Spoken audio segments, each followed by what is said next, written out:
Allez, bonjour à tous, bonjour à toutes. Donc, bienvenue sur cette première partie de tutoriel donc sur Excel, qui est donc un logiciel qu'on appelle un tableur et qui va nous permettre donc de gérer des données et des chiffres. Dans cette première partie, on va voir un petit peu le fonctionnement donc de l'interface d'Excel avec la mise en page, la gestion des cellules, des lignes et des colonnes.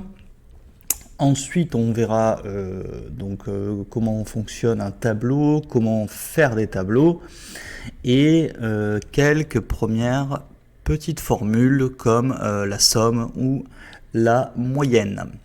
Alors, on va commencer du coup par l'interface. Donc l'interface d'Excel, elle est très classique finalement.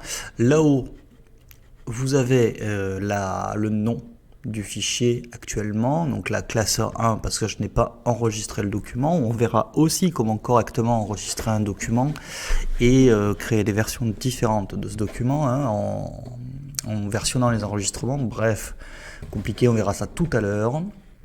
Ensuite, on a tout un type de menu, fichier qui évidemment va nous permettre ici d'aller enregistrer un document ou en ouvrir un notamment. Ensuite, l'accueil ici qui va nous permettre de gérer, on va dire, les gros de la mise en page sur le logiciel.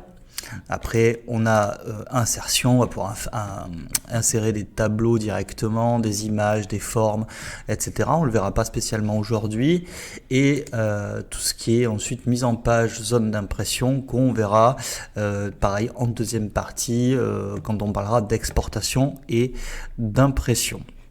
Voilà, donc là je retourne sur l'accueil et on va commencer par voir une chose principale. Quand vous êtes sur accueil, vous avez toutes les options de mise en page ici.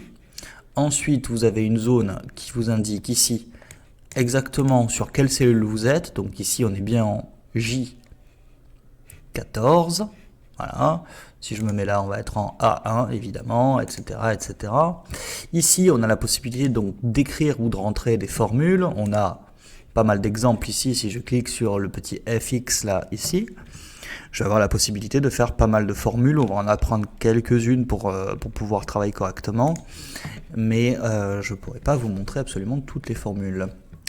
Donc là, ça va être la zone de travail dans laquelle on va pouvoir rentrer des données et les mettre en page. Et tout en bas, vous avez ici des petits onglets. Vous pouvez rajouter les onglets comme ça et faire plusieurs feuilles de calcul. Voilà, que vous pouvez en double-cliquant évidemment renommer. Donc là, je vais mettre par exemple exo numéro 1, exo numéro 2. Et comme ça, on va pouvoir travailler sur des pages différentes qui vont pouvoir communiquer entre elles plus tard. Ici, vous avez la possibilité de faire du zoom. Donc là, je vais zoomer un petit peu parce que du coup, on n'aura pas besoin d'avoir une page complète. On va avoir besoin de voir un petit peu ce qui s'y passe. Donc, je vais zoomer un petit peu. Alors, je vais me placer ici et je vais commencer à faire un tableau, on va dire, de statistiques classiques que moi, je pourrais utiliser dans mes ateliers. D'accord ? Donc, je vais avoir le nom des ateliers et vous voyez que ma première colonne déjà elle n'est pas assez grande pour faire rentrer mon texte en entier. Alors soit je baisse la taille de la police, soit je peux, en allant me placer aux angles de ma colonne, agrandir la colonne à volonté. Donc nom des ateliers. Là, je vais avoir des statistiques du coup par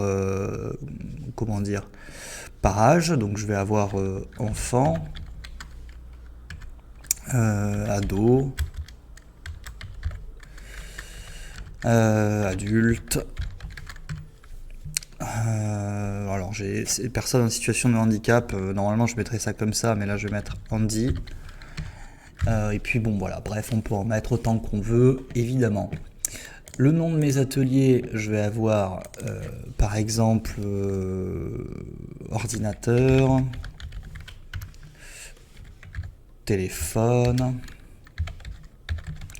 Je fais aussi donc des soirées et des activités donc professionnelles qui vont me permettre de classer. Alors, là, j'ai mon tableau quasiment complet. Je vais commencer par le mettre en page en le sélectionnant en entier et en mettant ici des bordures. Hop, je vais mettre des bordures partout. Les noms des ateliers, je vais les mettre en plus petit. On va essayer de les mettre en beaucoup plus petit, c'est pas grave, on est en 8. Les classes, ici, je vais les mettre en gras. Voilà. D'ailleurs, je ne vais pas mettre le nom des ateliers, je vais mettre atelier tout simplement. Et là, je vais pouvoir rentrer des données à l'intérieur. Donc, par exemple, enfants sur l'ordinateur, j'en ai eu 12. Les ados, j'en ai eu 4. Les adultes, j'en ai eu 2. Et des personnes en situation de handicap, j'en ai eu 6. Sur le téléphone, des enfants, j'en ai eu 0. Les ados, j'en ai eu 10. Les adultes, j'en ai eu 3. 4. Je mets n'importe quoi évidemment, hein, c'est juste pour pouvoir faire ensuite les calculs qui correspondent. Et hop, bon, finalement cette ligne professionnelle en plus avec des fautes m'intéresse pas, donc je vais supprimer. Voilà. Et si je clique donc sur ça, donc sur le 9 ici, si je fais supprimer, ça va m'effacer toute la ligne. Voilà. Donc là, ce qu'on va vouloir faire avec ce tableau, ça va être des moyennes, mais aussi des totaux, en fait, hein, des sommes, tout simplement. Donc là, par exemple, je vais me mettre une zone qui va s'appeler total. Ici, je vais avoir le total de chaque type de personne.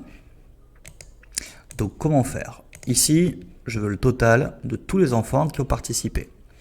Donc je me mets là-haut, dans la zone réservée aux formules, et je fais égal somme, entre parenthèses, et là je prends ma première et ma dernière, non, ma première, et hop, j'étends jusqu'à la dernière, je ferme ma parenthèse, j'appuie sur entrée et je vais avoir un total, tout simplement. Donc là, logiquement, hop, voilà, je peux tout simplement prendre l'angle de ma cellule, faire glisser jusqu'au bout et je vais avoir le total qui sera répertorié sur chaque colonne. Voilà, voilà. Ces totaux, je vais les mettre en rouge. Je vais leur donner une bordure aussi, mais je voudrais une bordure un peu plus épaisse pour les totaux, tout simplement. Maintenant, ce qui m'intéresse, c'est d'avoir un total, tout simplement, de participation, c'est-à-dire avec tous ces chiffres-là pour voir combien de personnes sont venues à mes ateliers. Donc exactement pareil, je me remets là-haut, je fais égal somme, entre parenthèses, je prends mon premier chiffre, je fais glisser, hop, et je ferme la parenthèse, j'appuie sur entrée, et on peut voir ici que j'ai eu 59 personnes qui sont venues. Donc voilà, on va dire, les premières étapes de l'utilisation d'Excel. Maintenant que j'ai fait mon petit tableau, je vais vous montrer un petit peu tout ce qu'il y a à savoir ici. Donc vous voyez que j'ai choisi du gras ici, j'aurais pu mettre du gras ici aussi d'ailleurs, hop, pour qu'on voit bien les totaux, l'agrandir un petit peu plus pour qu'on voit bien le nombre de chiffres, mettre des bordures ici aussi, hop, comme ça je sais à peu près où j'en suis. Maintenant, total, ça m'intéresse par exemple pas qu'il soit à gauche de ma cellule, donc je vais le mettre au centre, total ici je vais le mettre à droite, etc., etc. Donc là, je peux changer toute la disposition. Là, je peux mettre en gras, en italique, en souligné, changer les bordures en appuyant sur cette petite flèche, changer évidemment la couleur de mes cellules. Hop, ordinateur en bleu, téléphone en jaune, soirée en, peu importe, en vert, etc., etc., pour évidemment mieux me repérer ensuite. Comme je disais tout à l'heure, je peux changer ici la couleur du texte, mais aussi la disposition du texte dans ma colonne, dans ma cellule, pardon. Donc là, ça ne changera pas grand-chose parce que du coup, le 15 qui est ici est tout petit. Je peux l'aligner à gauche, le centrer ou l'aligner à droite. De base, il est aligné à droite. Dans une cellule, si je mets beaucoup de texte, la cellule va continuer à écrire. Je vais vous montrer ça de suite. Je prends ordinateur par exemple. Là, je mets ordinateur. Hop. Voilà. Elle va continuer à écrire même en dehors de la cellule. D'accord ? Donc moi je pourrais évidemment agrandir ma colonne jusqu'au bout, mais je peux aussi le renvoyer à la ligne automatiquement. Si je fais ça, tout le texte se retrouve dans la cellule. Et ça agrandit juste la hauteur de ma ligne. Ensuite, je peux fusionner des cellules. Ces deux-là, par exemple, total 59. Déjà, ça je peux le centrer pour être plus clair, comme ça on est bon. Du coup, après cette petite interruption, on se retrouve donc sur notre petit tableau. Alors effectivement, je peux fusionner les cellules. J'ai eu un petit bug tout à l'heure, voilà. Hop, si je fais ça, que je les fusionne, le problème c'est que le premier c'est fusionné et centré, et si je fais ça, il ne me prend que la première valeur, donc il faut bien aller là, faire fusionner, et ça va fusionner les cellules. Voilà. Ensuite, ici on a le choix en fait d'avoir un format de cellule spécifique, c'est-à-dire que là par exemple, ça pourrait être 10 € par exemple. Bon, là c'est pas le cas, mais si je fais des statistiques où les gens payent, etc., ou si je fais des tableaux où les gens payent, c'est toujours mieux d'avoir des totaux en euros, etc. On va avoir les pourcentages, les décimales, etc., etc. Là on a des mises en forme qu'on verra pas maintenant. Et ensuite, somme automatique, on va pas l'utiliser tout simplement parce qu'on va les faire à la main.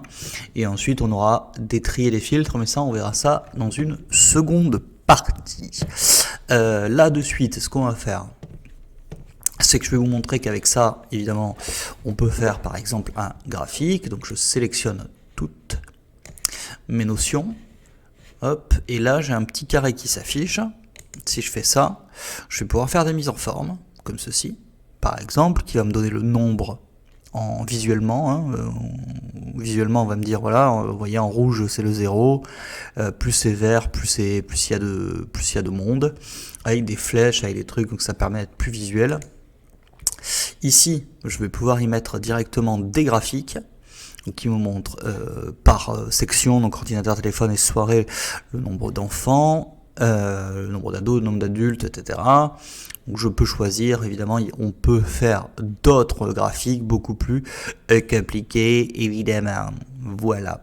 Donc là, on va pas le faire. On va passer directement à l'enregistrement, parce que c'est important. Quand vous enregistrez un document pour la première fois, faites-le enregistrer votre travail le plus souvent possible, évidemment. Vous faites fichier et vous faites enregistrer sous. Pourquoi ? Quand vous faites enregistrer sous, il va vous proposer des endroits où vous pouvez l'enregistrer. Évidemment, là, ce sont mes dossiers récents. Moi, ce qui m'intéresse, c'est de l'enregistrer spécifiquement à un endroit. Donc, ce PC, ou parcourir, voilà, où il va m'afficher donc une fenêtre, où je vais pouvoir ranger directement les choses au bon endroit. Donc, je vais chercher. Et je vais l'enregistrer, bon là je vais le mettre sur le bureau parce que ça m'intéresse pas spécialement de l'avoir ailleurs. Ici on a le nom du fichier, donc là mon classeur 1, ça va être l'exo numéro 1. On est bien dans un format de type classeur Excel, XLSX, d'accord.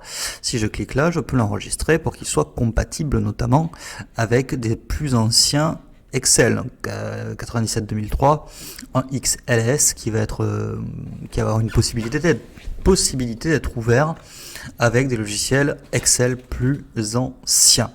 Je peux aussi évidemment l'enregistrer ici par exemple en PDF. ce qui va me permettre juste d'être lu par tout le monde, mais du coup le fichier ne pourra pas être modifié. Pour l'instant, je laisse ça en XLS et je fais enregistrer.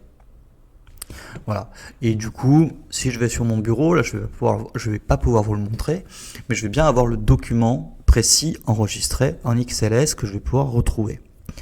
Donc là, j'ai fait enregistrer sous.